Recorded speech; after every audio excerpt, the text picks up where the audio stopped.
Chegando ao seu computador, ao seu smartphone ou em qualquer lugar que você possa acessar o Passes em Passes, o podcast do Leme, Laboratório de Estudos em Mídia e Esporte, gravado remotamente de nossas casas devido à quarentena, e nós aqui do Leme estamos seguindo as recomendações da Organização Mundial da Saúde para não proliferar ainda mais o vírus no nosso país. O Passes em Passes é o esporte como você nunca ouviu. Eu sou o Felipe Mostaro, esse é o nosso 23º episódio do nosso Passes em Passes, e aqui você já sabe, nós falamos das alegrias e dos conflitos do esporte. Não é isso mesmo, meu amigo Matheus Reis? Isso mesmo, Felipe, um prazer estar contigo de novo aí em mais um episódio do Passes em Passes. O tema de hoje é futebol e nacionalismos. E você que ainda não ouviu os nossos episódios, acessa lá nas plataformas do iTunes, do Spotify e do Deezer. Não deixe de seguir o nosso podcast nessas plataformas para você receber uma notificação sempre que publicarmos um novo episódio. Pois é, meu amigo Matheus. Hoje a gente tem o prazer de receber novamente aqui no nosso programa o grande parceiro nosso aqui do Leme, professor titular da Universidade Federal do Rio de Janeiro, Vitor Andrade de Mello, que atua nos programas de pós-graduação e graduação em História, e que é coordenador também de um grupo de pesquisa que é muito parceiro nosso, Laboratório de História do Esporte e do Lazer. Vitor, e aí, amigo, tudo indo nessa pandemia? Tudo certo? Salve, Felipe, tudo certo dentro do possível, administrando o caos, suportando isso tudo, vamos passar por isso. Aproveitar para saudar todo mundo aí que está ligado, Matheus, Maurição, grande prazer. E de pronto já fazer além do agradecimento ao Leme, parceiros queridos aí, aproveitando também para saudar o querido professor Naudelau, nosso também parceiro de muito tempo. Queria já de cara fazer um registro aqui, celebrar que hoje nós estamos comemorando o centenário da UFRJ, uma data de grande alegria não só para a comunidade da UFRJ, mas eu acho que para toda a comunidade acadêmica, científica do Rio, do Brasil, enfim, para todo mundo que acredita na ciência e repele qualquer tipo de terraplanismo ou obtusidade do tipo. Maravilha, Vitor. Sempre lembrando nosso papel aqui, né? Fazer o que a universidade pública faz de melhor.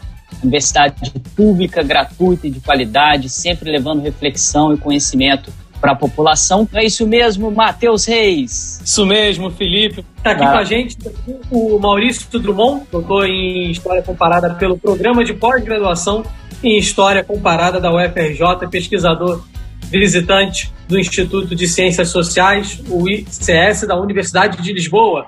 Bem-vindo também, Maurício. Opa, tudo bom? Obrigado aí a todos pelo convite. É um grande prazer estar aqui com vocês. Obrigado, Matheus, Felipe, obrigado a todo o pessoal aí do Leme. É uma honra estar aqui, é um prazer, né? Acho que o Vitor colocou tudo muito bem. É uma iniciativa fantástica, né? Essa iniciativa do Leme é mais uma boa iniciativa que a gente vê aí surgindo, né? Principalmente agora nesses meios aí do novo normal, que alguns falam, né? Então é sempre bom a gente ampliar possibilidade de debates, de conversas, meios de difusão acadêmica, de conhecimento, e é um prazer enorme estar aqui com vocês, podendo contribuir de alguma forma com isso. Valeu, Maurício. E também está aqui com a gente o nosso diretor Fausto Amaro, nosso queridíssimo editor Léo Pereira, que junta tudo isso para dar a forma final ao nosso podcast. Muito obrigado pela presença de todos. Depois dessa pré-eleção, vamos começar o jogo. O futebol é a paixão de muita gente. A Copa do Mundo de 2014 foi um episódio que gerou bastante expectativa e depois uma frustração. Ainda que atualmente possa haver menos apelo, a Copa do Mundo é capaz de reunir amantes e não amantes de futebol em nome de paixões e rivalidades, como é o caso do clássico Brasil e Argentina. O futebol é considerado um dos elementos da identidade nacional e, por isso, se apropria de rivalidades históricas e de alguns símbolos também nacionais. O hino nacional, a camisa com as cores da bandeira, os cânticos, né, que exaltam a seleção, né, e a camisa, por exemplo, da seleção acaba sendo confundida, de certa forma, tratada também como um símbolo de identidade nacional, assim como a bandeira e o hino e as cores do Brasil. O Brasil carrega também a alcunha de país do futebol, mas parece estar vivendo, de uns anos para cá, um novo momento em relação a esse nacionalismo em torno da seleção. A globalização e o mercado de exportação transformou o futebol sul-americano em geral e fizeram também que a maior parte dos jogadores da seleção brasileira passasse a não atuar mais no seu país de origem. Dessa maneira, muitos jogadores acabam sendo questionados pela torcida que poucos viram atuar por aqui. Vitor, quais os fatores, que você acha que fizeram com que essa amarelinha, a camisa da seleção brasileira e esse nacionalismo, essa ideia de pátria de chuteiras, uma expressão aí que o Ronaldo sempre gosta de mencionar, ela está calçando chuteiras cada vez menores? Eu acho que é uma articulação de uma série de fatores, né? Um fator que você começou a apontar aí é o fato que a gente, por vezes, sequer conhece os jogadores da seleção brasileira. Eles saem muito cedo daqui, jogam muito tempo lá fora, né? Então, a gente, alguns jogadores a gente só sabe que existe, só lembra que existe quando aparece na seleção brasileira, né? Ao contrário de antes, de que um jogador, por vezes, permanecer pelo mesmo time a carreira inteira, ou jogava em 2 times, estava sempre jogando, estava sempre assistindo ele no Brasil, né? Então, eu acho que esse é um dos fatores que diminui a relação do brasileiro com a seleção brasileira. Outro tem a ver com a própria reconfiguração dos nacionalismos, né? Acho que o Brasil já tem uma trajetória maior, quer dizer, quando essa relação fortemente se estabeleceu, a gente ainda estava um pouco mais no início, nos primórdios da configuração, da construção da ideia de nação. Então, a nação era muito mais dependente dessas muletas, assim, dessas operações, como vocês apresentaram no início, dessas operações simbólicas, né, do uso, a formação da comunidade imaginada não estava ainda tão sólida, então era necessário a utilização desses recursos, não só no futebol, mas também nos outros esportes, né? Assim, o futebol é um esporte de massa, né? Então isso acaba ficando mais aparente, né? Assim, e eu acho que recentemente, né? Assim, alguns desdobramentos também ajudam um pouco a esvaziar a relação de uma parte dos brasileiros com a seleção brasileira. A realização dos mega eventos esportivos saíram pela culatra, né? Se esperava que significasse alguma coisa, não só para o fortalecimento da imagem do país e interno e externamente.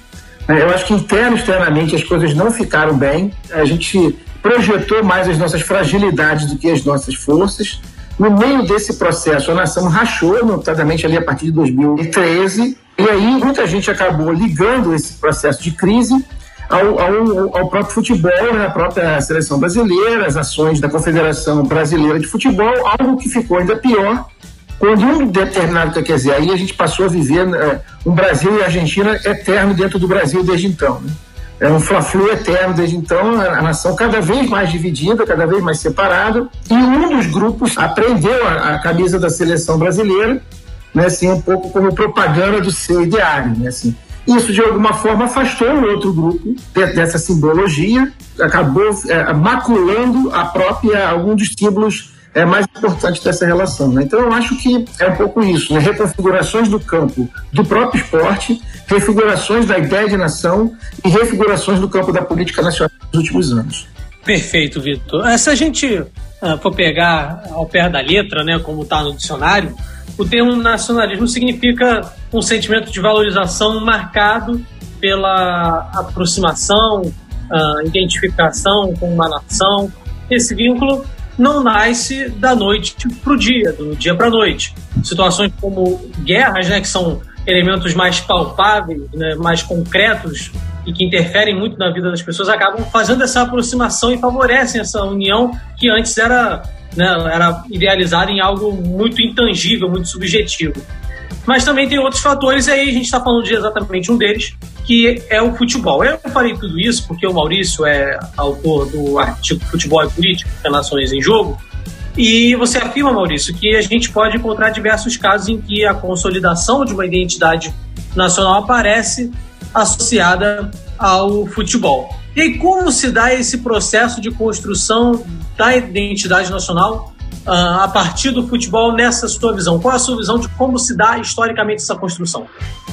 Matheus, o futebol, né, a gente está falando aí, né, do esporte moderno, digamos assim, né, que vai se conformar a partir do século XIX, especificamente, né, ele vai está surgindo, né, o futebol entre eles, nesse período de formações dos nacionalismos, né, e de consolidações das nações e dos ideais nacionais. Se a gente for pegar, por exemplo, né, as ideias do Benedict Anderson, né, que ele fala da comunidade imaginária, que a nação é formada, né, a ideia de nação, né, de uma comunidade imaginada dos seus cidadãos, né, das pessoas que compartilham símbolos, ideias, paixões em comum, e aí vai entrar a língua, né, o idioma, vai entrar ideias religiosas, vai entrar uma série de ideias, né, de pessoas que se entendem enquanto pertencentes à mesma nação porque compartilham desses símbolos, desses sinais, desses elementos mais diversos. Então, nesse momento que isso está se conformando, né, o esporte também vai, né, aparecendo como uma das principais manifestações de fenômenos de massa, e que vai atuar como mais um elemento dessa congregação, dessa idealização, né, de pertencimento, digamos assim. Então o futebol ele vai passar, né, ele vai atuar como um elemento de ligação, seja no âmbito local, né, você tem identidades clubísticas que são ligadas ao futebol, por exemplo, como também no âmbito nacional, né. A expressão que vocês falaram, né, da pátria de chuteiras é uma expressão do Nelson Rodrigues que sintetiza muito essas ideias, né? Ou seja, você tem a sua seleção com as suas cores, né, com cores ligadas a cores da nação, com alguma ligação, mas você tem a seleção, a camisa da seleção, os jogadores, né, eles se perfilam durante o hino, no início dos jogos, muitas vezes, né, eles, né, quem está jogando lá é o Brasil, é a Argentina, é a Inglaterra, e ele então começa a colocar essa ideia de nação compartilhada, né, esse símbolo, né, isso no campo simbólico, esse símbolo, numa disputa, em jogo, né. Então, quando você tem, né, um jogo lá, seja no início do século XX, seja em meados né, do século XX, ou seja agora, né, de Brasil e Argentina, por exemplo, né, a rivalidade ela está ligada tanto ao futebol quanto a questões nacionais também. Você coloca aquela equipe, aquele time de futebol como um símbolo do seu pertencimento, né. E o futebol, né, assim, o esporte em geral, né, o futebol no caso do Brasil e vários outros países, ele vai ser, além disso, né, um agregador de paixões, né? Você está ligado à paixão, a sentimento, né, a uma ligação emotiva muito forte, né, que vai se confundir entre o esporte e a própria ideia de nação, de nacionalismo.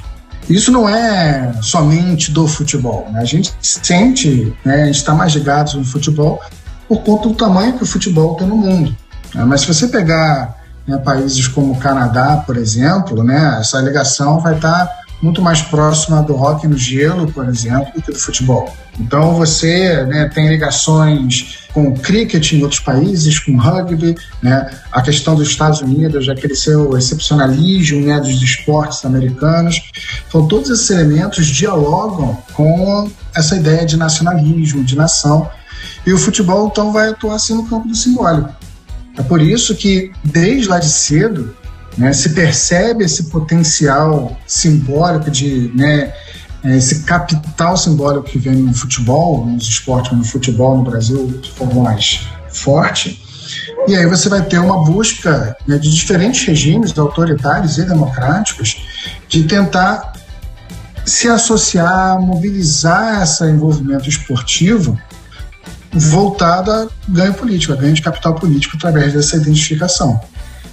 Maravilha, Maurício. Em cima disso que você falou, né, dessa apropriação de alguns regimes, desse simbolismo que o futebol tem, de tentar disputar esse imaginário dessa construção simbólica que é o esporte, você escreveu o texto Ditaduras e a Bola, Argentina 1978, e é um artigo que trata da realização da Copa do Mundo, com a anuência da FIFA, né, na Argentina, em que os direitos humanos estavam sendo claramente violados. E aí você faz uma reflexão sobre o papel dos envolvidos, jogadores, torcida, técnicos, e coloca que o futebol não seria um momento de disfarce do regime. Qual que você acha, então, que seria o papel do futebol nessas situações?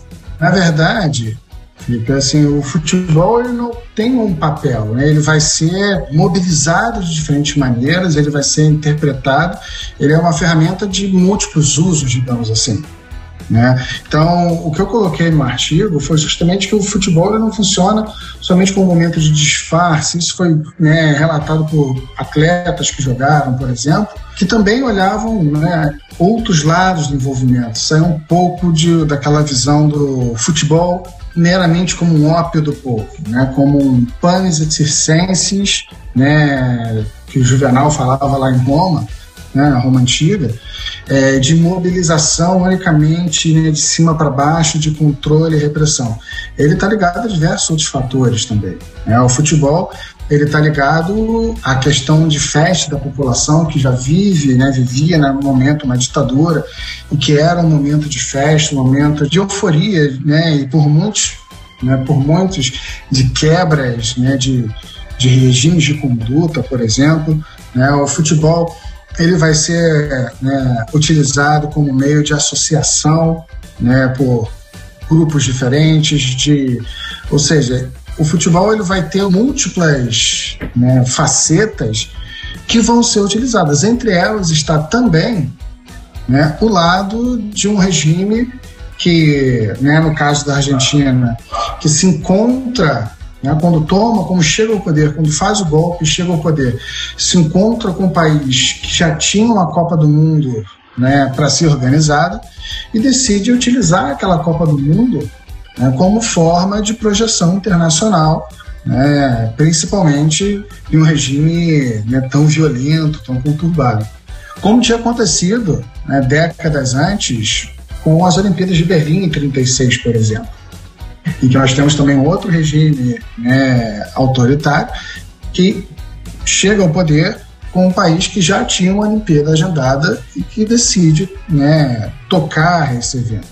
E isso tudo, obviamente, né, com as anuências tanto da FIFA, no caso, quanto do COI, no outro, né, das entidades que se utilizavam de um mantra, né, que parece muitas vezes que é um mantra de que esporte não é política, esporte e política não se misturam, né, como uma forma de fechar os olhos e se isentar, né, de participações, de culpas e de responsabilidades. Mas isso também não quer dizer, por outro lado, né, que só haja esse fator de envolvimento do esporte num caso como esse caso da Argentina, né, ou em outros regimes autoritários que vão se utilizar, né, desses eventos esportivos. Eles são também esses momentos da população ter sua festa, ter o seu momento de festejo, de alegria. Estão ligados também a diversos atletas que investiram carreiras e vidas e sonhos, né, e têm a oportunidade, né, de participar desses jogos, assim como vários outros decidem não participar por questões pessoais. Então, no caso de 78, por exemplo, né, o Cruyff, que acaba não participando, né, da Copa do Mundo. Então, você tem diversos fatores, diversos casos, diversos elementos, e a gente não pode acabar olhando né, somente para um desses lados, né, e acabar fazendo julgamentos de valores nesse sentido. Então, foi um pouco por aí. Eu acho que o futebol, então, ele não tem um papel. Então, são diversos papéis desempenhados por ele, e é importante a gente tentar, né, fazer uma leitura mais ampla, olhando esses diversos elementos. E outro fenômeno contemporâneo que a gente observa bastante é o fato de que muitos torcedores, né, aí no contexto brasileiro, né, acabam torcendo para o seu time de coração mais do que provavelmente para a seleção brasileira. E aí isso não tem necessariamente, obrigatoriamente a ver com o antipatriotismo, mas talvez com esse desgaste que a gente vem falando e da própria CBF como gestora do futebol brasileiro. E aí, Vitor, você acha que esse fenômeno, e aí que a gente vê principalmente das gerações mais novas, né, da geração Z dos anos 2000 e tudo mais, que vê muito jogo do futebol europeu, mais até do que o seu próprio time de coração aqui no Brasil e mais do que a seleção brasileira, enfim, tudo dentro desse pacote. Você acha que esse fenômeno tende a aumentar ou a seleção brasileira ainda pode recuperar o espaço no coração do torcedor? O que você acha? Bom, Matheus, eu acho que primeiro eu tenho uma desconfiança que eu acho que precisava ser mais investigado. A gente sempre parte do princípio que no passado os torcedores torciam mais para a seleção brasileira do que para o seu clube. Eu tenho uma desconfiança que isso não é verdade, sabe? Eu tenho uma desconfiança, assim, que os torcedores sempre torceram mais para o seu clube. O clube é a verdadeira nação do torcedor. Assim, agora, no passado, a gente tinha duas nações, o clube e a seleção brasileira. E quando a gente vai decrescendo a nossa relação com a seleção brasileira, vai parecendo que aumentou muito a relação com o clube. Quer dizer, mas talvez a relação com o clube não tenha aumentado tanto, ela tenha se mantido como uma constante muito intensa no decorrer do tempo e ela ficou ressaltada porque diminuiu a relação aí com a seleção brasileira. Agora, eu acho que também, assim, quando a grande narrativa da nação, ela é resolvida porque está tranquila, ou ela é resolvida porque ela é problemática, quer dizer assim, quando você não precisa mais pensar tanto na nação, ok, a gente já sabe que é a nação, ou o que você não vai pensar tanto na nação, porque a nação não te dá nada, a nação te traz muitos problemas e você não pensa nada, seja qual for a diminuição da sua relação, por qual motivo você dá a diminuição da relação com a nação, grupos menores tendem a ser ressaltados, Então, coletivos que não são tão amplos tendem a criar um fermento maior e unir mais as pessoas ao seu redor. Então, por isso, eu acho essa intensificação, de um lado, da relação com o clube, e de outro, de uma difusão que tem a ver com a presença do futebol hoje no grande cenário internacional. Eu me lembro quando eu era moleque, quando a Bandeirantes comprou os direitos de transmissão do campeonato italiano, assim, que festa era aquilo, a gente poder ver por semana um jogo do campeonato italiano, que na época era o maior campeonato que tinha no mundo, Que festa era aquilo que a gente ficava esperando. Hoje você vê campeonato de todo mundo, todo dia, um monte de jogos.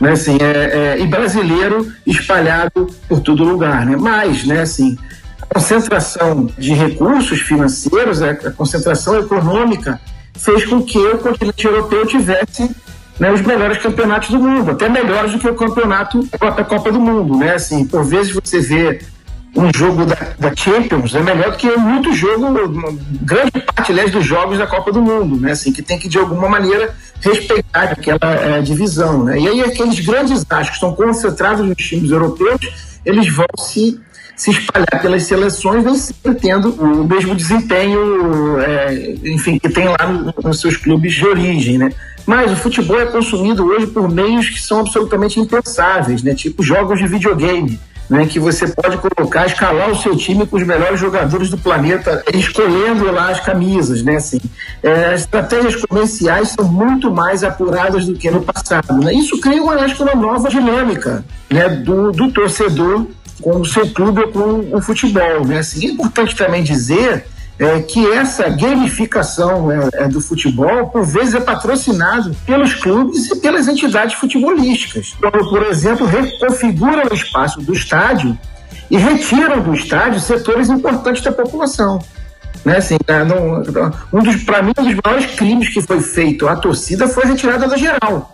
Assim, aquilo ali é um claro processo de gentrificação, de transformar definitivamente o futebol numa sequência da novela da Globo, E não é por acaso, aliás, que ele inclusive entra na sequência da novela, dificultando que o trabalhador que saía do trabalho e ia ver o jogo, ele possa ir ao estádio, Então, eu acho que com esse conjunto de transformações, a gente tem um fenômeno duplo ocorrendo, que é uma intensificação, de um lado, é duplo porque ele parece contraditório, mas ele não é, ele só é ambíguo. Aliás, como a modernidade, como as coisas da cultura de massas. De um lado, a intensificação da relação com o clube e da formação de torcidas, e torcidas como as torcidas antifas, que são torcidas de resistência, são torcidas que declaram seu amor ao clube, mas de alguma forma querem uma participação política, e de outro lado, uma enorme dissolução dos laços futebolísticos, na medida que você tem muito mais informações e pode acompanhar o futebol de muito mais formas do que no passado. Eu tenho uma impressão que poderia ser investigada, é que uma diferença fundamental é que se joga menos futebol hoje.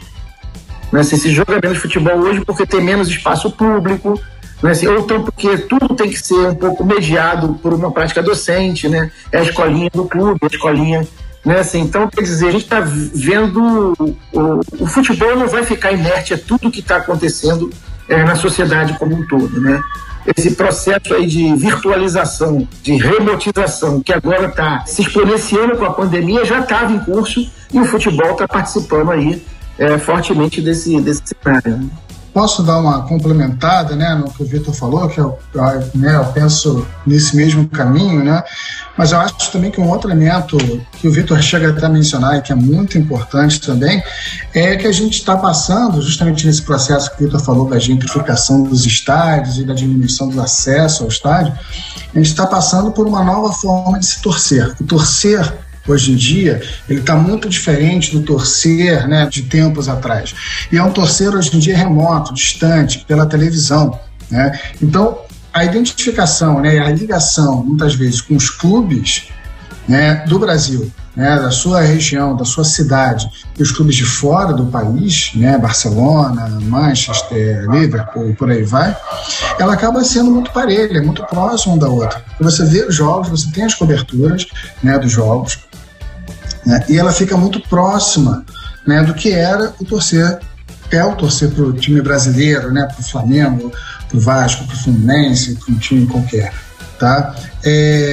Você não tem, como havia em tempos atrás, uma presença mais constante do torcedor nos estádios, em que ele acompanha o jogo ali de perto. Você não tem uma ligação mais tão dispare entre o acompanhar do jogo do seu time, do jogo lá de fora. O Vitor falou, né, sobre isso, né, que agora você consegue assistir um jogo de qualquer campeonato, você acompanha pela internet as notícias, né? Então a narrativa midiática, a mídia também está cobrindo esses outros times, também cobre as notícias. Você acompanha não só o jogo, você acompanha o dia a dia desses clubes também, né? São quase que setoristas nos principais clubes na mídia, ou seja, acompanhando as notícias e reverberando as notícias.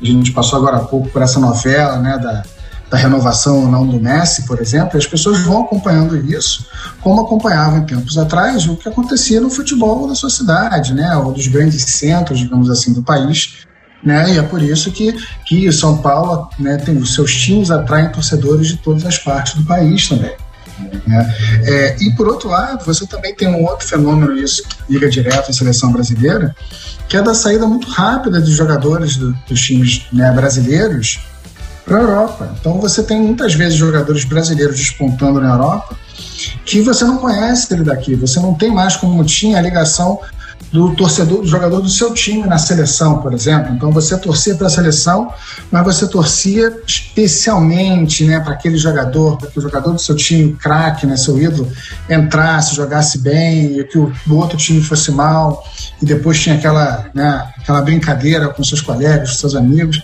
Essa parte meio que agora deixou de existir, ou se enfraqueceu muito, e isso acaba, né, diminuindo o vínculo entre clube e seleção, que era um vínculo importante para essa transposição de lealdade, né, da sua ligação com o clube para a ligação com a seleção. Maravilha, Maurício, maravilha, Vitor. Antes o Matheus vai puxar o gancho aqui que vocês já mencionaram agora sobre o papel da imprensa, mas antes eu só queria fazer uma pergunta para os dois. Se essa relação, né, dessa nação foi construída nessa ideia de comunidade imaginada, principalmente lá na primeira metade do século XX, se essa mesma relação, esse mesmo artifício é utilizado por esses clubes que têm uma abrangência mundial hoje, né? A gente pode observar os garotos hoje, quando vão jogar bola aí na escolinha, tem a camisa do Barcelona, do Real Madrid, dessas outras equipes, né? Será que essa queda torcer para o clube e torcer para a seleção, que estaria no mesmo nível, como o Vitor mencionou, essa seleção foi substituída por esses clubes que viraram assim, potências internacionais? A gente pode pensar por esse lado também? Eu não sei, Felipe, eu acho que a natureza da relação que se estabelece com esses clubes, né, é diferente da natureza simbólica que se estabelecia com a nação. Né? A nação ela era uma relação ideal e simbólica, né, assim, que de alguma forma fazia com que todos nós se sentíssemos parte de um mesmo coletivo, né? Assim, então esse conjunto de ações ele era menos permeado por estratégias comerciais, né? Ainda que essas estratégias comerciais elas existissem, né? O que esses clubes novos vão sacar, né, assim, vão fazer bem, né, assim, é que no mundo progressivamente globalizado, né, assim, você transformar o seu produto num produto global, através da eleição, contratação, né, assim, e forjar do astro, né, assim, acaba sendo um motivo de grande ganho financeiro, né? Então eu acho que marca fundamentalmente, né, assim, eu acho que a gente então teria assim três naturezas de relação, né? A velha relação da nação, né, do envolvimento com a seleção, com as seleções brasileiras da nação, né, assim, que ainda persiste, embora mais fraca, né, assim, que é menos marcada por relações comerciais, né, assim, que é mais marcada mesmo por essas relações mais ideais e simbólicas. A relação com o clube, ela é híbrida, né, assim, ao mesmo tempo que ela tem algo de muito emocional, muito simbólico, muito sentimental, ela também tem estratégias comerciais muito claramente aí instituídas. E a relação com esses clubes de fora, com esse grande futebol profissional, ela é uma relação eminentemente comercial, né? Assim, pautada na excelência dos resultados, né? Então, quando você vê, a gente estava, todos nós aqui do esporte, provavelmente vocês do Leme também, estávamos assistindo a final da Champions, né? Quando você vê aquele jogo, depois vai comparar com o jogo do Campeonato Brasileiro, né, assim, dá vontade de não ver mais o Campeonato Brasileiro, né? Dá vontade de ficar vendo o jogo da Champions o tempo inteiro, né? Assim, ao mesmo tempo, vejamos, aquilo que a gente chama de futebol hoje é algo completamente diferente do futebol que a gente chamava antes, né? Sempre tem uma frase que soa como um sacrilégio, mas eu sempre digo, fala assim, você já viu a final dos 70?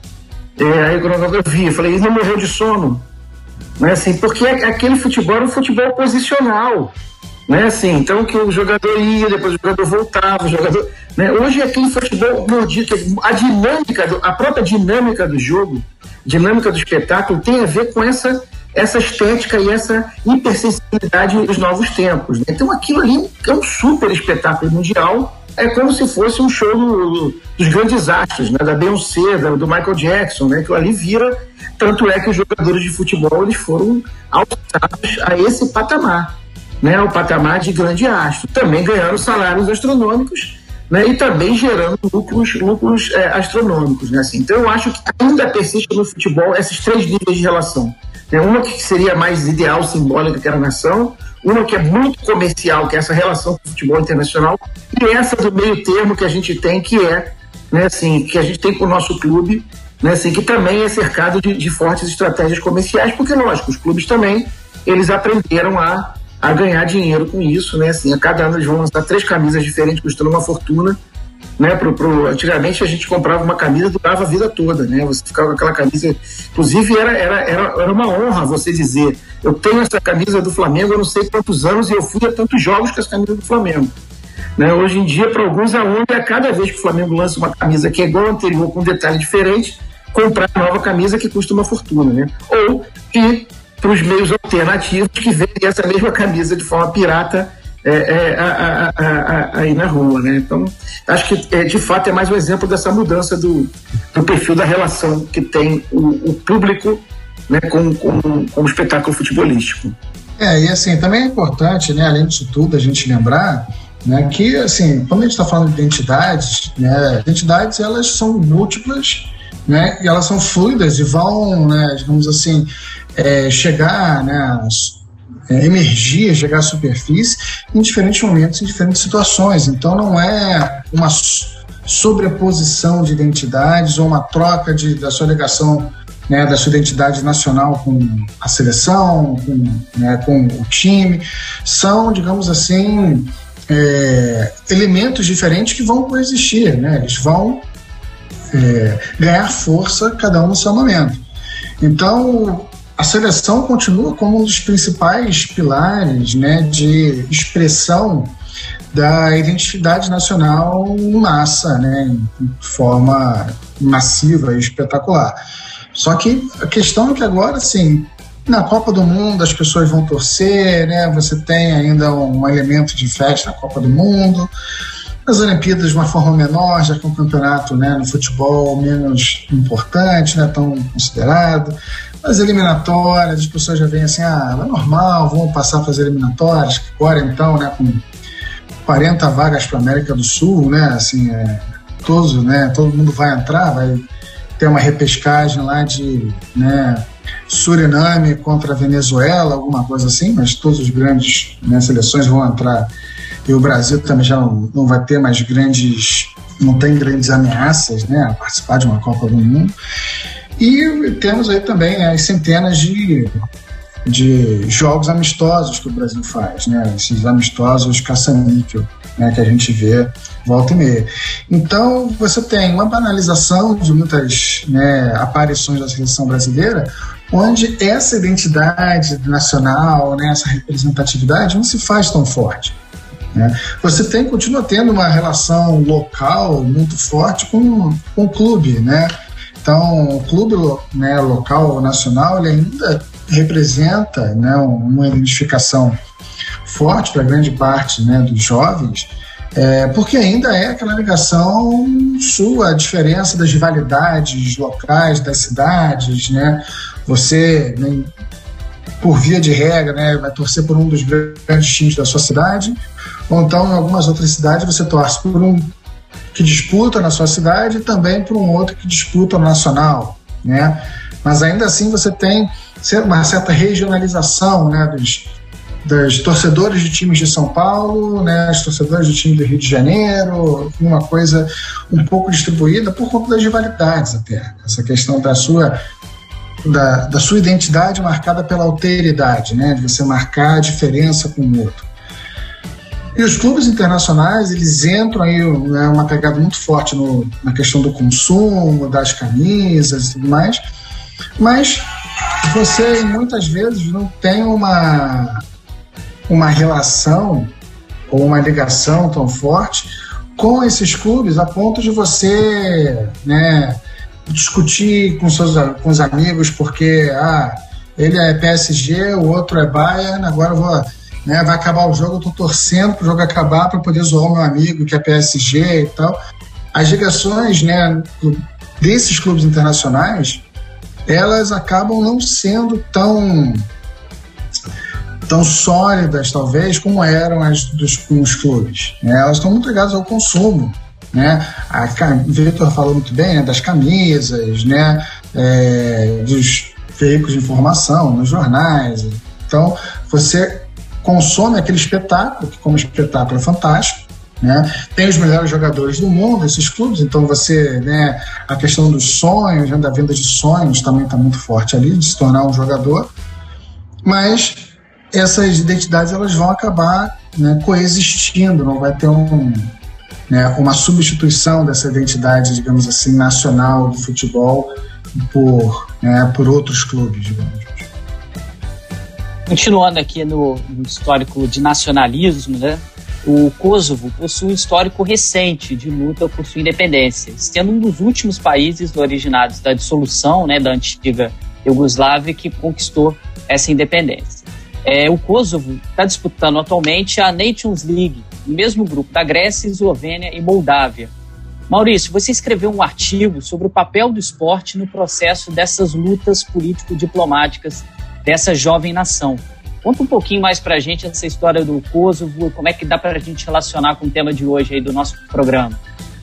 Felipe, o caso do Kosovo é um caso muito interessante, né? Porque justamente por ser uma nação muito nova e ainda por ter, né, uma questão de um reconhecimento limitado no cenário internacional, né, é uma nação que busca, né, meios de reconhecimento, digamos assim. Então, o esporte vai ser um elemento muito importante nesses reconhecimentos, porque o esporte ele é um veículo de afirmação dos símbolos nacionais kosovares, no caso, no cenário internacional. Então, você tem filiação, por exemplo, com o COI, com a FIFA, né? Então, tem entidades supranacionais que reconhecem esse país como um país de fato, né, uma nação como um país de fato, enquanto a ONU, por exemplo, não reconhece, né? É uma tecla bem batida, né, de que a FIFA e o COI têm mais países membros que a ONU, né? E de fato tem, e dentre esses países que fazem parte da FIFA e do COI e não fazem parte da ONU, né, estão países com reconhecimento limitado, né, em que na ONU, né, acabam sendo, digamos assim, embarreirados, né, pelo Conselho de Segurança, por alguns participantes, né, enquanto na FIFA e no COI eles conseguem essa representatividade, né? E isso significa que nos eventos internacionais, né, esses países aparecem de fato representados e muitas vezes acabam se impondo, digamos assim, sobre anfitriões que não os reconhecem. É o caso do Kosovo nas Olimpíadas do Rio, né, de 2016. O Brasil não reconhecia Kosovo como um país, né, ainda não reconhece, né, e a medalhista de ouro, né, no judô, né, a mais linda Kalmendi, ela conquista o ouro. Ela já tinha sido campeã mundial na Rússia ela tinha sido proibida de participar com a bandeira, né, de Kosovo, representando Kosovo. Ela entra como, né, lá no kimono, né, com a sigla da Federação Internacional de Judô. Aqui no Rio de Janeiro não, ela consegue participar, ela ganha medalha de ouro. Então, no Brasil, num país em que não se reconhece o Kosovo, né, a bandeira do Kosovo é erguida no pódio, né, o hino toca, e isso é divulgado, isso é difundido, né, como um meio de afirmação nacional, tanto de forma doméstica no Kosovo, como uma forma de mostrar que a população está vendo o nosso país, olha, somos fortes, somos reconhecidos, estamos lá no Brasil, né, nossa bandeira, nosso hino sendo tocado, como no cenário internacional, é um meio mais de pressão, né. No futebol a mesma coisa, no futebol, né, ainda com uma atratividade ainda maior, o Kosovo vai participar, o Kosovo disputou as eliminatórias, né, para a Copa do Mundo na Rússia, por exemplo, e a Rússia também é outro país que não reconhece o Kosovo, né, no caso, acabei de mencionar aí da Kalmendi, não aceitou que ela participasse do Mundial de Judô, né, representando o país Kosovo, já que falavam que ela competiu várias vezes com uma Albânia também, com uma albanesa. Mas no caso da Copa do Mundo, caso tivesse se classificado, né, o Kosovo teria uma participação, né, você negociar com a FIFA é um pouco mais difícil nesse sentido, teria uma participação importante. A questão é que no futebol o Kosovo não tem tanta força e tanta capacidade de chegar, né, nas fases finais da Copa do Mundo, né, como, né, no judô tinha de ser campeão e chegar ao pódio. Mas ainda assim você tem nas eliminatórias, que é vista, né, como a fase inicial da Copa do Mundo, e que para muitos países é a única ou a maior, digamos assim, né, melhor dizendo, é a maior oportunidade de se colocar, né, como um agente de fato no mundo do futebol, né, Kosovo chegou a aparecer. Então, Kosovo ele busca essas novas formas de reconhecimento, de representatividade, para se afirmar, digamos assim, no cenário internacional, como um país autônomo, já que o seu reconhecimento ainda é muito limitado. Um pouco bem na linha do Maurício, bom, acho que você sabe que eu investiguei durante um tempo o continente africano, né? Foi um trabalho de pesquisa, né? E tem um livro que me chama muita atenção, chamado FIFA and Africa, alguma coisa assim, do historiador, do sociólogo chamado Paul Darby. Então ele levanta lá como que uma parte grande dos países, naquele processo de descolonização ali, né, nos anos 60 e tal, antes mesmo, ou junto com o pedido de entrada na ONU, estava pedindo entrada na FIFA. Né, assim, no qual era um pouco mais difícil, né? Assim, e aí, lógico, isso tem um motivo simples, né? Assim, você acabou de ser aceito na ONU, você vai sentar na última cadeira lá no fundo daquela assembleia, ninguém nem sabe quem você é. Né? Assim, tem as cadeiras de os sofás, aí no final tem as cadeiras de palha, né? Assim, países novos, você senta lá no final e não fala nada, né? Enquanto na FIFA, você ingressou, né, imediatamente você já ganha o direito de participar do maior evento esportivo mundial. Não é, quer dizer, assim, porque aqui a gente, no Brasil, costuma considerar a Copa do Mundo só as finais da Copa do Mundo, né? Mas é bom lembrar que as eliminatórias são Copa do Mundo também.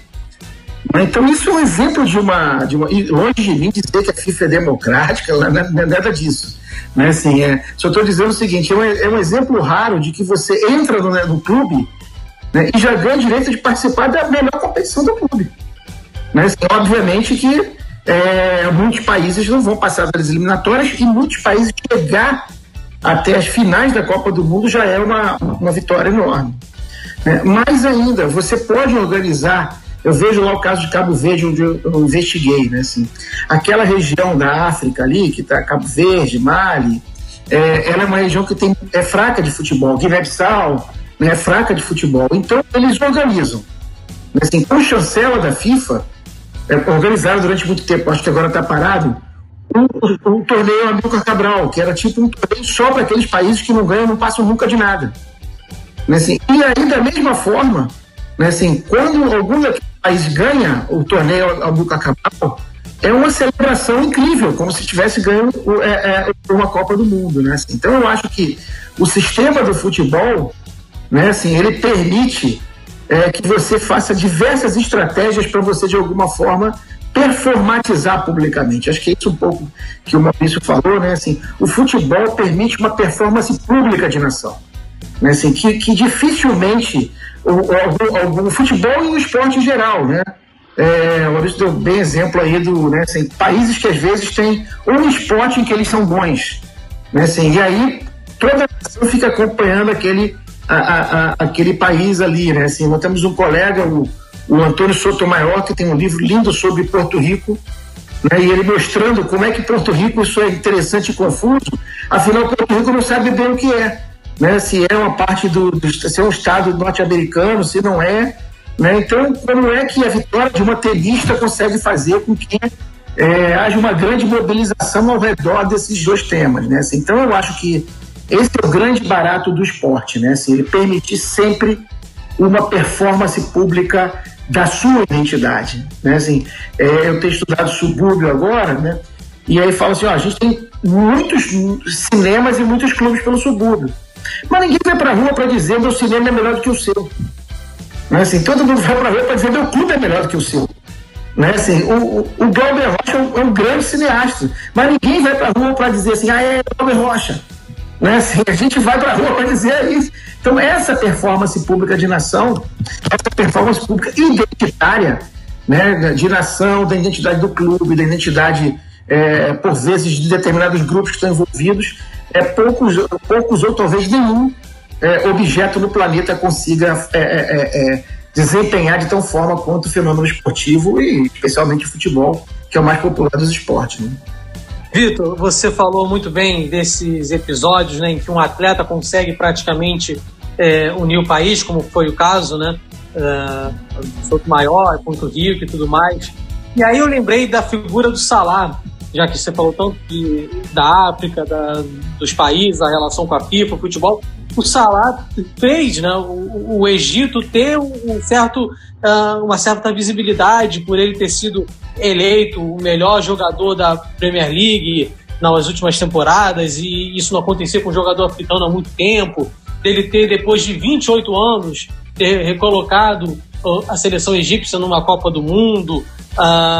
O próprio Rafael Kazek, que é professor da UERJ, ele visitou o Egito recentemente, ele falou da onipresença do Salah em vários lugares do Egito e tudo mais. Aí eu pergunto para você, nesse cenário em que uma pessoa, né, praticamente é endeusada, e essa comparação com o Salah é muito interessante, porque o apelido dele é faraó egípcio, né, remontando, né, aos tempos áureos do Egito, no tempo, né, do Império, da civilização egípcia e tudo mais. Aí eu pergunto, alguém que consegue, de forma praticamente muito individual ali, levar a cultura, a imagem de um país a um patamar de visibilidade sem precedentes na história recente. A partir do momento em que essa figura, dentro do campo, dentro do cenário esportivo, digamos assim, passa do auge, aí como é que fica essa situação de tudo que ela carrega além do futebol? No caso da cultura de um país, da visibilidade, da autoafirmação de um povo. Como é que fica esse cenário entre quando essa celebridade, eu vou usar o termo celebridade, ela cai e, ao mesmo tempo, há um embate ali para se preservar a história do que a pessoa foi feita. Como é que fica esse dilema, Vitor? Então, Matheus, eu acho que vai depender muito, né, assim, de como é que o jogador ele vai se portar em relação ao país, né? Assim, a gente tem um caso, Maurício talvez possa me lembrar aí, um caso recente de um jogador de futebol que virou presidente de um país africano, talvez da Libéria, não me lembro bem qual é. O George na Libéria. Na Libéria, é isso.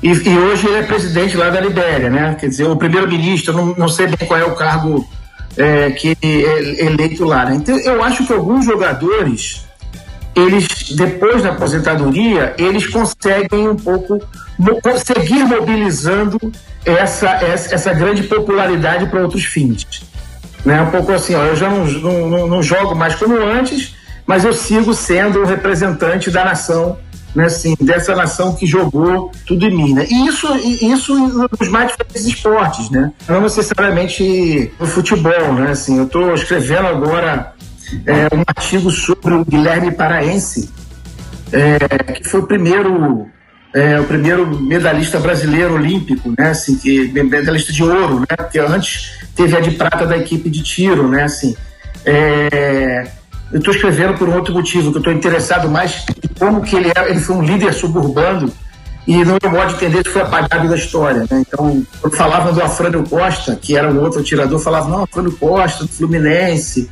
né, da elite e tal, não sei o quê. E o Guilherme Paraense só falava que ele era atirador, mas não falava que ele era do Caxambi, não falava que ele era da Liga Suburbana, né? Assim, então, mas é incrível, hoje a gente não tem noção, e a gente estudou muito pouco isso. O Guilherme Paraense foi a primeira grande conquista mundial do Brasil, né? E isso permaneceu até a conquista do Ademar Ferreira da Silva, né? Quer dizer, durante mais de 30 anos, né? Assim, porque a gente só ganhou a Copa do Mundo de Futebol depois, né? Então, quer dizer assim, como que esse personagem, né? Assim, eles vão para Antuérpia, né? Disputar sem nenhuma condição, né? Assim, já é sabida essa história, na terceira classe do navio, mas quando eles ganham, automaticamente eles viram o exemplo da tenacidade do brasileiro, né? Assim, todos os poderes públicos se apropriam disso, né? Para dizer, olha como nós temos futuro, né? Assim, quer dizer, é um exemplo de tenacidade mesmo. Quando o cara viaja na terceira classe, chega lá, é roubado na munição, né? E só ganha porque pegou emprestada a arma dos Estados Unidos, esse cara que ficou em segundo, né? Assim, que de fato é um exemplo da tenacidade, né? Tenacidade que todos nós conhecemos até hoje num país que é marcado pelo tamanho e número de puxadinhos, né? Mas quando você volta, aí você projeta naquele indivíduo, né, como se ele fosse um exemplo, um exemplo da nação. Quando o atleta consegue manter, então é impressionante a diferença dele para o Afrânio Costa, né? O Afrânio Costa depois veio a ser ministro do Supremo Tribunal, né? Se tornou uma figura. Enquanto o Guilherme Paraense não, o Guilherme Paraense ficou como atirador, como líder do subúrbio. Então, os diferentes atletas conseguem mobilizar isso de diferentes maneiras, né? Assim, e conseguem, então, ter uma sequência, quase como se fosse uma sequência de carreira, né? Assim, projetando muito aí a sua imagem, né? E fazendo um uso aí da sua imagem, né? Seja para fins políticos ou para fins comerciais, econômicos, né? Esse é o nosso Passes em Passes, o esporte como você nunca ouviu. Tá gostando do programa? Tenho certeza que tá. Compartilhe aí com seus amigos, com as suas amigas, sobre o nosso programa de hoje, Nacionalismos. Agora a gente vai fazer uma breve pausa para o nosso quadro Toca a Letra.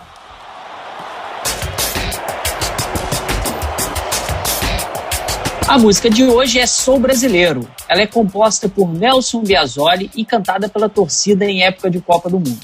A criação foi motivada pelo futebol em uma partida contra o time de uma escola de descendentes de alemães.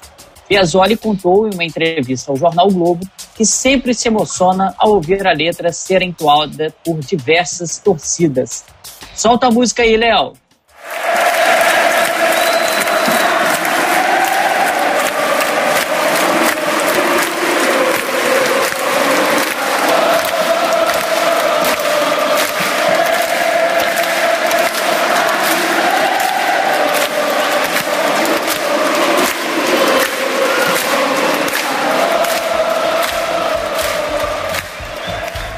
E aí é interessante quando a gente pensa no contexto de criação dessa música, uma coisa espontânea durante uma partida de colégio contra descendentes alemães, que veio como grito de guerra, foi justamente a afirmação da nacionalidade e do amor à pátria. E aí, embora tenha sido criada há bastante tempo, a canção é perpetuada até hoje em partidas internacionais, da Libertadores, da Sul-Americana, por exemplo. E aí, Maurício, você acha que nesses momentos de rivalidade, essa afirmação da nacionalidade vem à tona, ainda que algumas pessoas não tenham esse sentimento tão forte assim? E vou além, num paradoxo que eu acho. Jogos Olímpicos e até mesmo Copa do Mundo. Mais Jogos Olímpicos, porque envolvem praticamente todas as nações do mundo. Fala da união, o momento da congregação, eles usam muito, né, essa expressão bonita, a congregação dos povos, não sei o que, não sei lá. Mas na hora do vamos ver, da disputa, é cada um por si ali e o nacionalismo acaba aflorando. Como é que você vê essas idas e vindas, Maurício? Matheus, essa identidade, como eu falei mais cedo, né, da questão das identidades, elas vão aflorando em momentos diferentes. Então, nesses momentos, a identidade nacional ela aflora, seja ela, digamos assim, mais explícita, assim, um jogo em que você está assistindo a seleção brasileira jogar, por exemplo, como muitas vezes também você não está na seleção brasileira, mas é um representante do Brasil, um brasileiro que está ali jogando, né? Um tenista, né? Gustavo Kirten, por exemplo, representou isso muito bem, ainda que nos campeonatos ele fosse Gustavo Kirten, né? Ele não representava o Brasil, ele não estava lá representando o Brasil. Nas Olimpíadas, por exemplo, fora os esportes coletivos, você tem as medalhas são, digamos assim, dos atletas, né? O campeonato é individual, o quadro de medalhas da Olimpíada, né? Ele não é um instrumento que nasceu com as Olimpíadas para medir, né, a eficácia dos países. E o esporte ele tem essa característica competitiva, né, que é fundamental também para que, né, como você colocou, esse paradoxo, né, para que, por um lado, exalte ainda mais, né, a sua identificação, a necessidade de uma vitória é muito importante, né, a vitória é a demonstração, né, de uma suposta superioridade ou de uma suposta, né, qualidade do seu povo, do seu país, né, e sua, por consequência, também, né. E, por outro lado, o esporte, né, essa ideia de que o esporte une, né, ela é facilmente contestada, né? O esporte também separa muitas vezes, né? Você tem, por momentos, por exemplo, no regime salazarista em Portugal, né, havia um grande pesar, digamos assim, uma grande suspeita do governo em relação ao futebol. O futebol era muito pouco apoiado, era muito mal visto pelo governo salazarista, justamente porque ele inspirava a desunião do povo, né? Então, seja contra o país, né, que está vindo jogar com você, que eles recebem e que é o seu visitante, então, teoricamente, deveria ser bem tratado, quanto internamente, em que você tinha brigas já de torcedores, ou campeonatos estudantis de jovens, né, estudantes brigando por causa de um jogo de futebol, e isso todos eles sempre falam, tá vendo como o futebol não é um esporte legal, ele não junta as pessoas, ele separa, ele desune, desagrega, né? Em relação, né, a essa ideia dessa representatividade em jogos estudantis, né, ou em outros momentos, mesmo as pessoas que não são tão ligadas, muitas vezes, à questão da nação, acabam, né, sucumbindo a esse ideal pelo seu amor ao próprio esporte, né, a sua ligação afetiva, né, com a seleção, né. É a história famosa durante a ditadura, né, os jovens revolucionários que decidem torcer contra o Brasil, né, e pela Tchecoslováquia, que no primeiro gol brasileiro começam a festejar, esquecem tudo, se abraçam, é Brasil, né? Então a emoção fala mais forte, é o amor ao esporte, né? A sua identidade com a seleção, com o seu clube, com o seu time. Isso vai ser aflorado nesses momentos de disputa, né? São momentos de espetáculo que essa sua identidade ela é mais aflorada do que qualquer outro momento, né? E então, mesmo o menos nacionalista, né, que gosta de futebol, que acompanha futebol, a gente também não pode naturalizar isso e adotar um discurso de que isso serve para todo mundo. Isso está muito ligado também aos torcedores, a quem gosta de futebol, né? Com a sua ligação com toda essa questão de identificação nacional com a seleção vai estar diretamente ligada, né, à sua ligação com o esporte também, né? Ainda que, né, não seja isento, sempre há uma relação, essa relação vai ser exponencializada para essa sua relação com o esporte.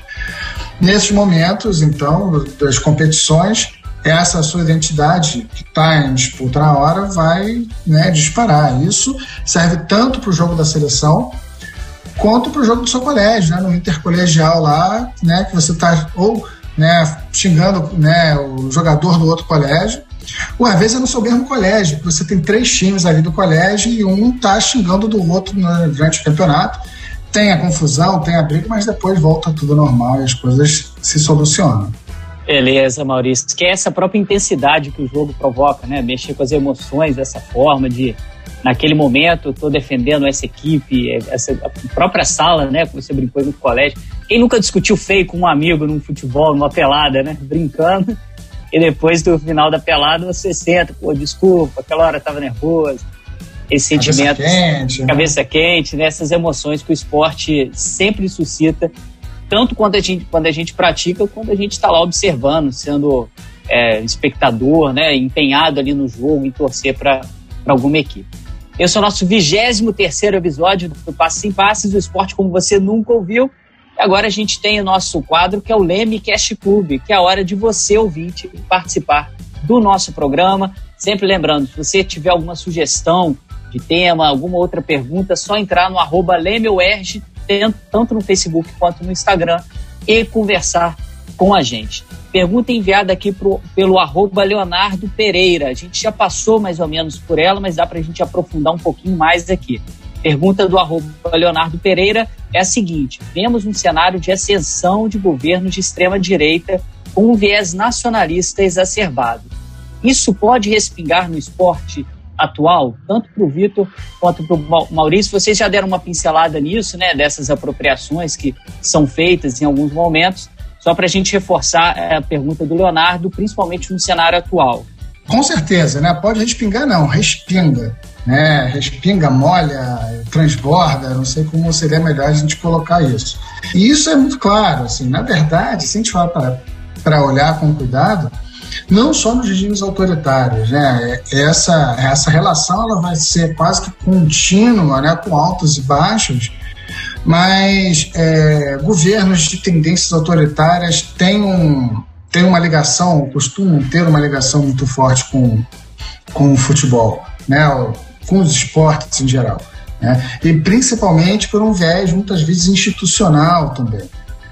Já que esses governos autoritários vão se utilizar das conexões com as direções dos clubes, né, que a gente tem que lembrar que as direções dos clubes são, por via de regra, compostas por membros da elite econômica, que vai tecer relações com o governo e que vão tecer essas relações com interesses dos dois lados, né? Assim, eles estão querendo uma troca de ganho para os dois lados. Os clubes querem legislações favoráveis, eles querem patrocínios, eles querem isenções fiscais, eles querem uma série de oportunidades de ganho financeiro, material, né, que os governos podem oferecer. E os governos querem, né, os clubes de futebol, o esporte, da maior forma possível, atuando do seu lado, né? A gente vai ver isso, se a gente for olhar só para o caso brasileiro, a gente pode ver isso em diversos outros países e em muitos outros lugares, né? Isso está presente, né, com Getúlio Vargas, está presente na ditadura militar, né? E isso está mais do que presente agora também, né? Assim, acho que as relações do atual governo brasileiro com os clubes, né, e essa busca, tanto uma busca institucional, né, dos clubes em buscar apoio do governo de tentar um certo ganho de capital, né, com o apoio a esses clubes e com a ligação com esses clubes, quanto pela, né, a presença quase que em todos os times carimbados já ali do presidente com a camisa do clube em algum jogo de futebol. Parece que ele está passando de time por time lá e está carimbando, né, uma foto com uma tentativa de ganho político, né, de uma associação, né, com a imagem do clube e um ganho através dessa ligação afetiva, né, dos torcedores. Então, essa ligação, ela é direta, ela é constante e, como eu disse antes, para a gente, né, ser até mais ponderado um pouquinho, ela vai ser vista também em momentos não autoritários ou sem grandes vieses autoritários, né, da mesma maneira, né? Às vezes talvez de forma um pouco diferenciada, mas a gente viu no governo Lula, lá depois da conquista brasileira, que ele recebe jogadores, o Cafu da cambalhota lá no Palácio, né? Você vai ter JK recebendo, né, os jogadores brasileiros campeões de 58, né? E essa relação, né, ela vai além um pouco disso, mas os regimes autoritários parece que eles têm um gostinho a mais, né? Essa ligação do autoritarismo com uma necessidade de um apoio político simbólico, né, nesse meio de massas é uma constante, sim. Eu vou comentar muito rápido, que eu concordo em absoluto com o que o Maurício falou, né?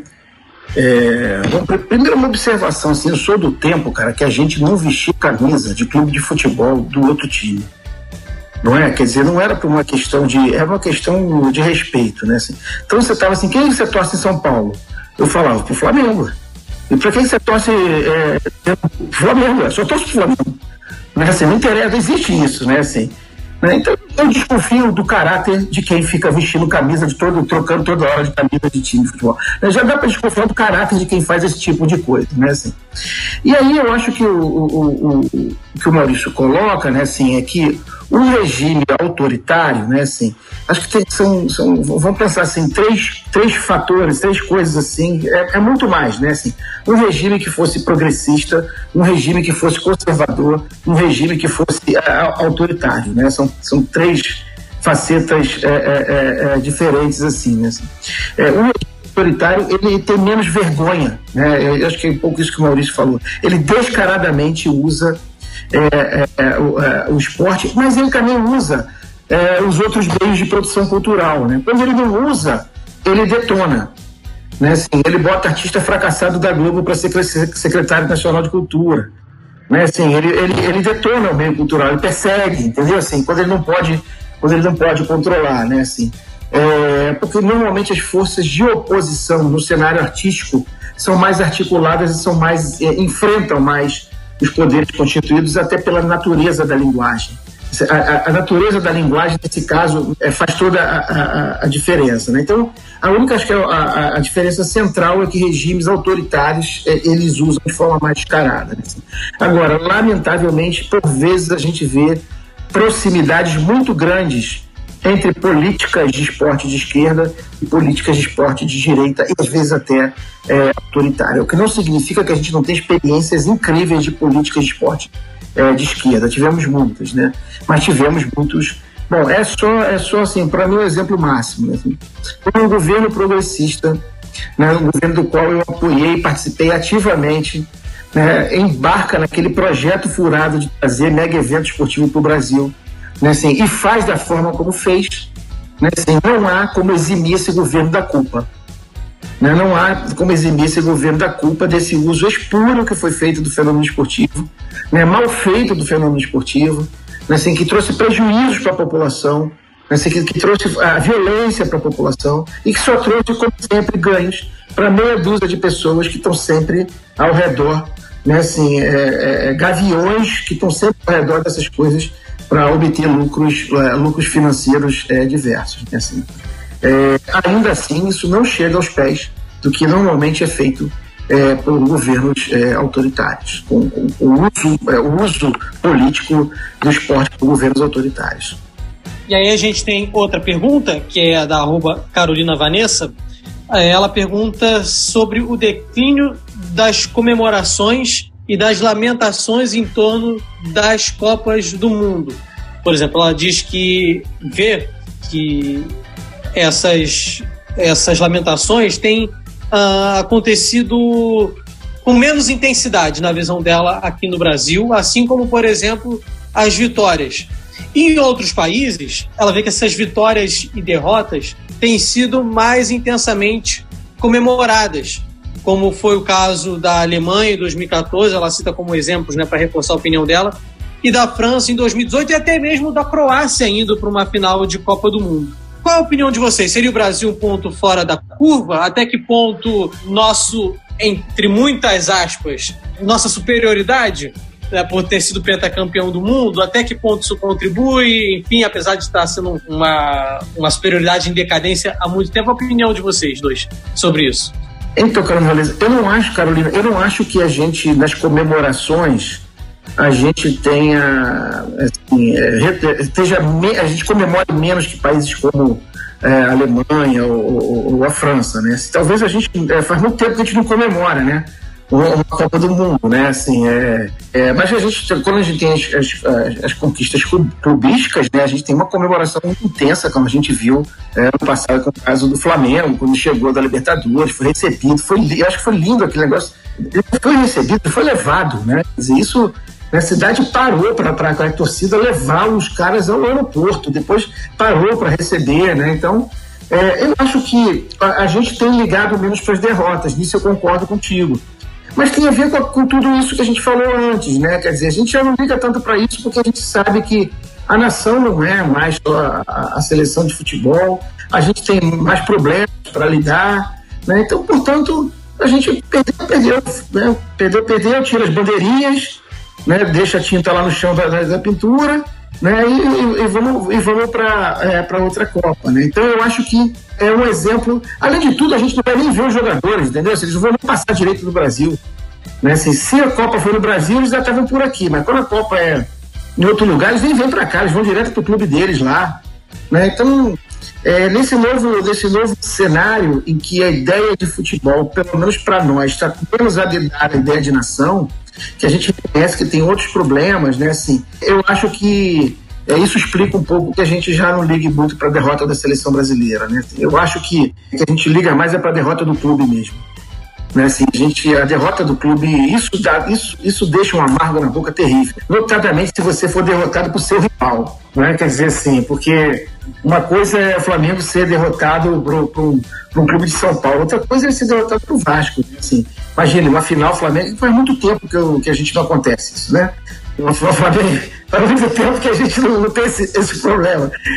Mas enfim, brincadeiras à parte, eu acho que aí essa derrota ela deixa mais amargo na boca do que de uma seleção que eu não sei quem que não está muito representando mais o país, depois todo mundo vai voltar para o seu lugar, né? Assim, eu acho que a pena maior é porque a gente perdeu uns feriados, né? Porque se a gente vai seguindo, a gente vai tendo feriados em dia de jogo, né? E isso também é celebrado pela turma toda. Eu acho que a gente também acaba, às vezes, caindo um pouquinho num romantismo muito grande, né? De olhar para o passado e pensar, no passado é que a gente sabia comemorar a vitória e sofríamos com a derrota, né? A gente teve uma grande derrota, né? Para a própria Alemanha, né? Em casa, né? Em Belo Horizonte, o 7-1, que foi uma derrota bem sofrida, né? Assim, o Brasil, em termos simbólicos, assim, de cobertura da imprensa, né? Das mensagens vinculadas, foi uma derrota, né, histórica, né? Então a gente, né, sofreu e talvez não fiquemos remoendo essa derrota como a gente fez com o Maracanaço, porque você também já tem uma casca muito maior criada aí com a ligação da seleção, né? A seleção já, né, campeã muitas vezes, já que já tem seu lugar assegurado e consolidado, né, como grande força, grande potência mundial. Mas foi uma grande derrota e foi muito sentida, né? E a vitória, né, o Vitor apontou bem, vem faz um tempo, e quando vier, o povo vai festejar, vai ter festa, vai ter, né,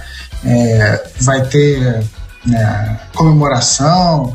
talvez, concordo, não tão grande quanto um clube conquistando uma vitória, tendo uma conquista tão significativa, tá? Mas vai ter assim, uma festa difusa por grande parte do país.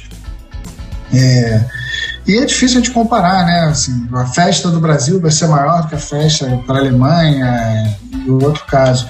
Então, isso muitas vezes vem um pouco uma visão também ligada a esse sentimento de desconexão que a gente já falou aqui, né? De falta de uma ligação tão forte com a seleção. Vamos agora para o nosso quadro Ondas do Leme.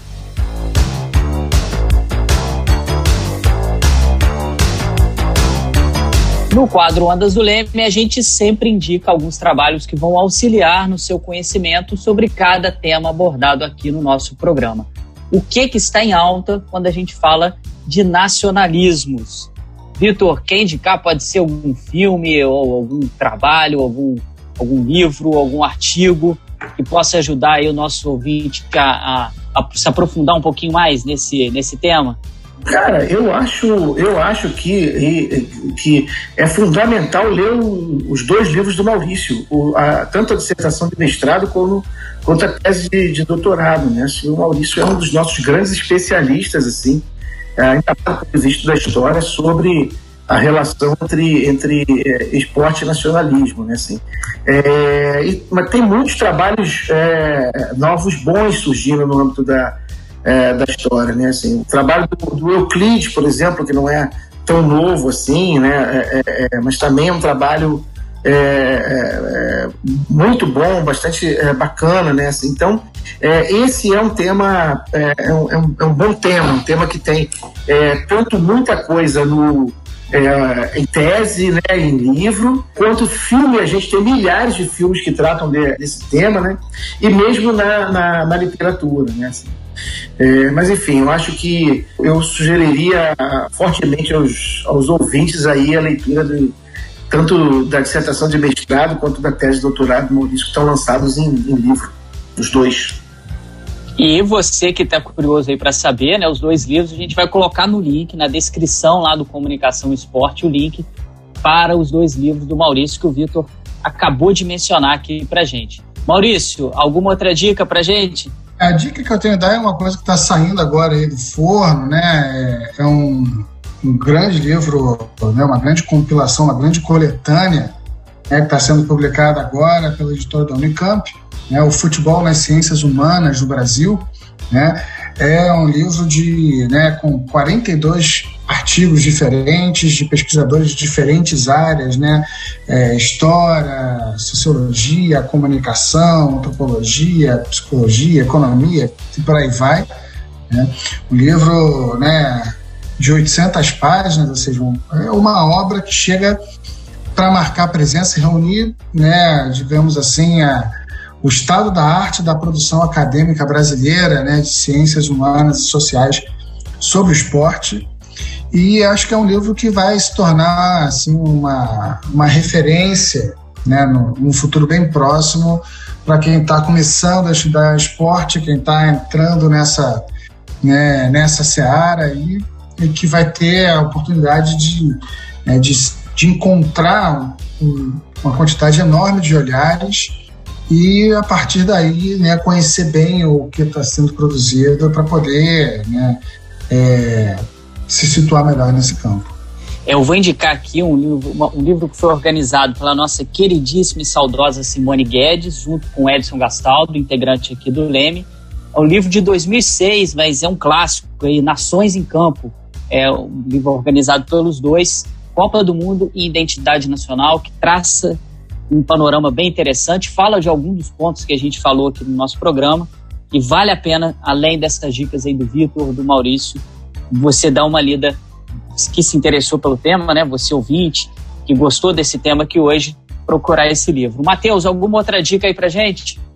Olha, eu vou recomendar os 2 livros que foram os primeiros, né, que eu li sobre esse assunto. Para quem está ouvindo o nosso episódio do Passes em Passes e nunca estudou a fundo isso, nunca leu a fundo, mas se interessou pelo tema do nosso episódio, vou recomendar os 2 do Ronaldo Eloy, Versão do País do Futebol, e Pátria de Chuteiras, como uma introdução a quem quer iniciar esse percurso de entender como o futebol é capaz de reforçar, de construir, de ser até, por exemplo, a base de uma identidade nacional de um país. Foi assim que eu comecei a entender esse assunto. Eu acho que quem seguir esse caminho também vai ter um entendimento bem bacana e depois pode também seguir as outras recomendações aí que o Vitor, você e o Maurício deram também. Valeu, Matheus. Nosso programa está quase no fim, mas antes, você já sabe, a gente tem um quadro importantíssimo que é o Jogo da Vida.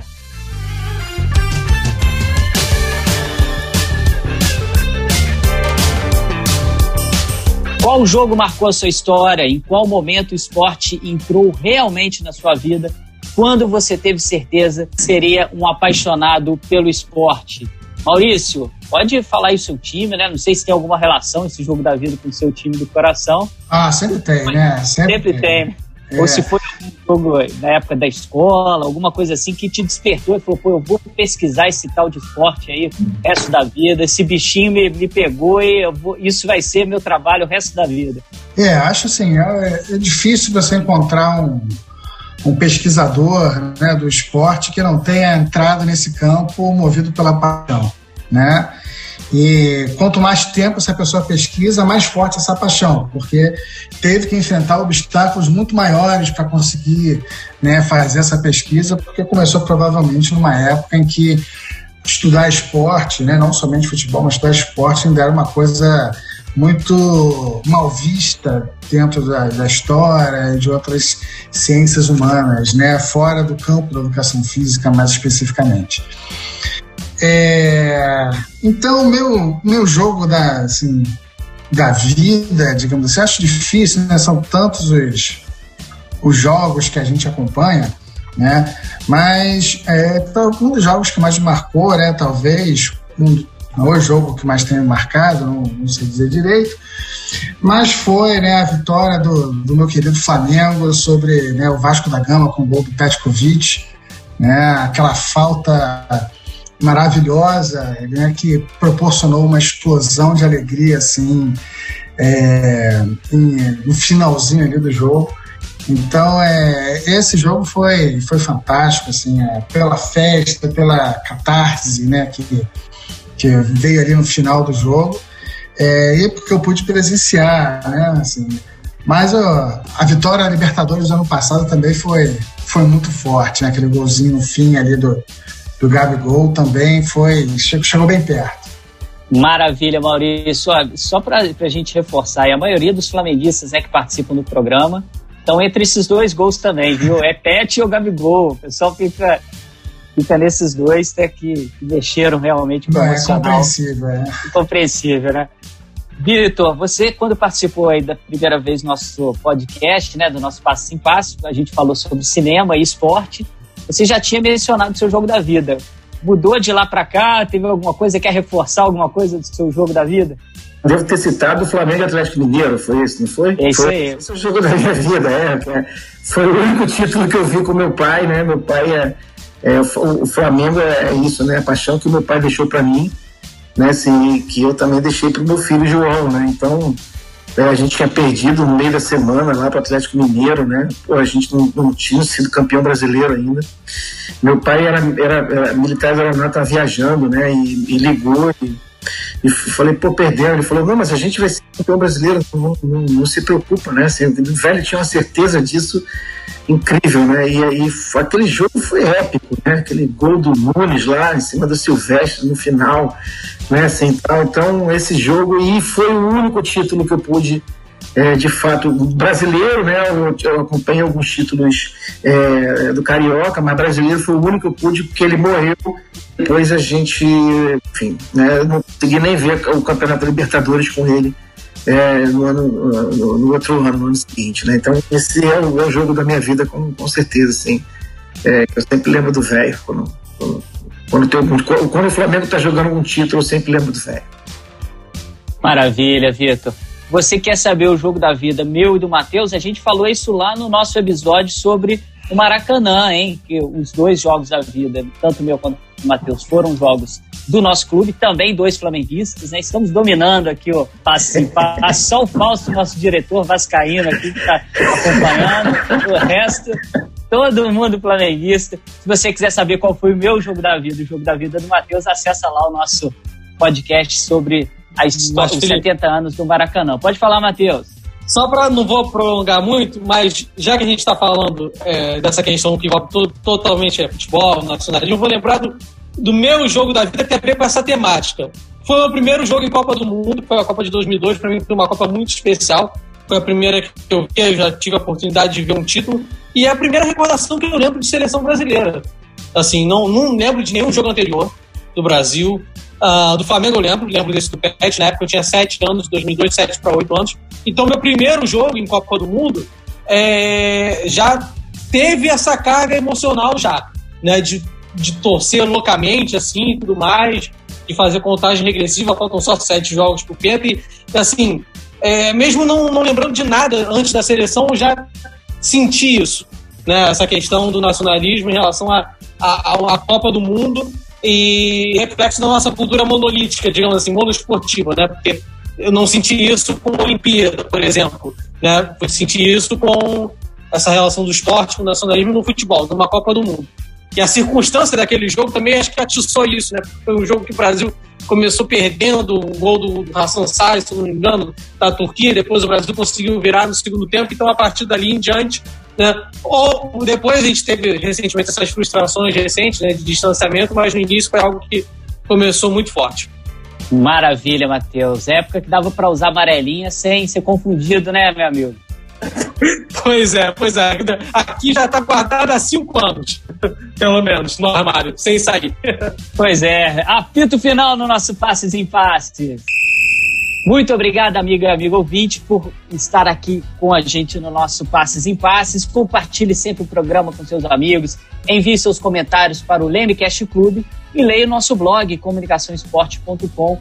Siga as páginas também do Leme nas redes sociais, é só procurar lá pelo @LemeWerge. Vitor, querido amigo, muito obrigado pela sua participação. Mais uma vez aqui, foi ótimo, abrilhantando os comentários, suas reflexões sobre esse tema importantíssimo do nacionalismo, né? A gente fez essa brincadeira com o Matheus aí, agora no final, da gente não ser confundido, né? Como que os emblemas da seleção brasileira, né, passaram por reapropriações durante esse período. Você falou logo na sua primeira fala, né? O Fla-Flu, que dividiu o Brasil aí em 2013. Como que é importante a gente refletir sobre esses temas, né? Somos o futebol como um elemento tão simbólico, tão estrutural do imaginário popular brasileiro, do próprio imaginário que o brasileiro tem de si mesmo. É sempre importante a gente mencionar isso aqui do esporte. Foi uma honra de novo ter você aqui com a gente, viu? Prazer enorme, muito obrigado, Felipe, Fausto, Matheus, toda a turma do Leme. É sempre um prazer assim, participar da iniciativa de vocês.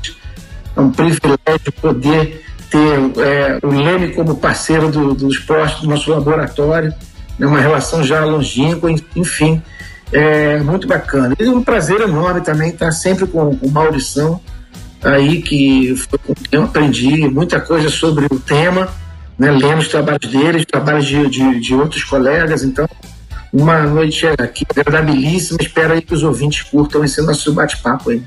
Valeu, Vitor. E a gente esperando a vacina sair para a gente poder encontrar pessoalmente, né? Exatamente, urgente.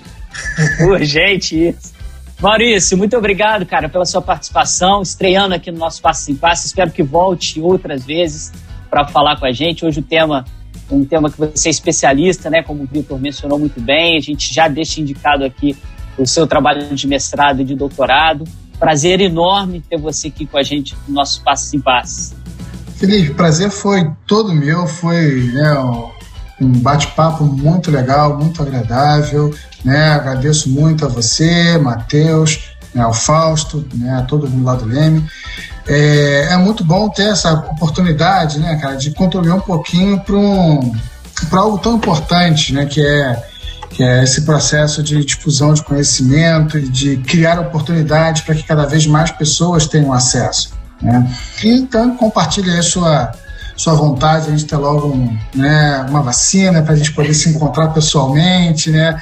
Fazer uma né, uma reunião, né, de verdade, assim, com tudo que uma boa reunião deve ter. Pois é, sinto falta demais, né? De olho no olho, de abraçar, de ver a pessoa ali. Isso para mim é fundamental, né? Essa interação. Por enquanto a gente vai aqui pelos aplicativos, né? A gente vê só a carinha um do outro, os nossos ouvintes estão ouvindo apenas a nossa voz no podcast, mas torcer para que em breve a gente possa gravar o programa lá no Audiolab, na nossa casa, na UERJ, e logo depois descer para confraternizar ali nos barzinhos próximos à UERJ. Matheus, meu amigo, valeu, excelente programa e continua com a amarelinha guardada aí, né? Eu também, cara. Um dia ela vai sair do armário, fique tranquilo. Um dia vai sair. Pode demorar, mas vai sair. Esperança nisso. Tem esperança nisso. Acho que a vacina vem antes. Mas um dia aparece também. Valeu, meu amigo, prazer. Um abraço. Valeu, Matheus. O Passe em Passe é uma realização do Laboratório de Estudos em Mídia e Esporte e do Audiolab da UERJ, com roteiro e produção da Letícia Quadros e da Carol Fontinelli, direção do nosso querido amigo Fausto Amaro e edição do Leonardo Pereira. O nosso programa é quinzenal e a gente espera vocês no nosso 24º episódio. Vem muita coisa boa por aí. Passes em Passes, o esporte como você nunca ouviu.